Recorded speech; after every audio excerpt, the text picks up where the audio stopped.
রীতিমতো শয়তানি কাজে লিপ্ত। মাজার পূজারি বন্ডদের মধ্যে আবার দুই শ্রেণীর লোক আছে, কিছু মূর্খও আছে, কিছু আলেমও আছে। কিছু মূর্খও আছে।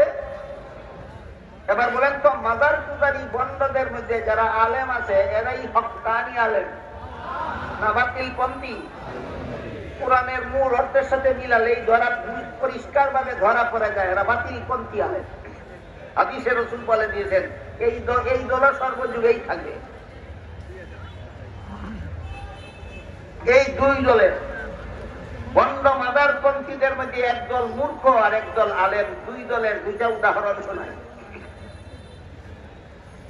মাদার পূজারী বন্ডদের একদল বলে, আমরা যে মাজারে উরুস করি, আমরা যে মাজারে গান গাই, বাজনা বাজাই, আমরা যে মাজারে নারী পুরুষ একত্র হয়ে নাচি, আমরা যে মাজারের বাবার কাছে সুখ শান্তি ধন সম্পদ চাই, আমরা যে মাজারের বাবার কাছে সন্তান চাই, এইগুলি মৌলবীরা হারাম বলে কিনা? এমন আমাদের এই সমস্ত কর্মকাণ্ডকে মৌলবীরা বলে হারাম।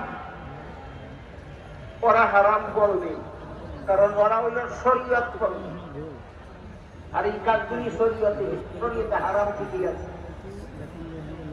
আমরা তো শরীয়ত পন্থী না, আমরা তো মারিফত পন্থী। শরীয়তের হারাম মারিফত হাসিল হয়ে গেলে হারাম থাকে না। মৌলবীরার মারিফত নাই, শুধু শরীয়ত নিয়ে চলে। এই জন্য গানকে বলে হারাম, বাজনাকে বলে হারাম, বেপরদা চলাকে বলে হারাম, বেনামাজি জীবন যাপনকে বলে হারাম, মাজারে উরুস করাকে বলে হারাম, আরো কত কিছুকেই মৌলবীরা হারাম বলে, কারণ এরা শরীয়ত পন্থী। বাস্তবিকই শরীয়তে এগুলি হারাম। কিন্তু যারা মারিফত যাদের হাসিল হইয়া যায় তাদের জন্য শরীয়তের হারাম হারাম থাকে না। আমাদের মারিফত হাসিল হইয়া গেছে, এই জন্য আমাদের জন্য গান হারাম নয়, মৌলবীদের জন্য গান হারাম। আমাদের জন্য বাজনা হারাম নয়, মৌলবীদের জন্য বাজনা হারাম। আমাদের জন্য বেপরদা চলা হারাম নয়, মৌলবীদের জন্য বেপরদা চলা হারাম। এমন কথা বলে কিনা? কথার জবাব দেওয়ার আগে বলতে চাই, শরীয়ত আর মারিফত দুইটা জিনিস তুমি পাইলা কোথায়?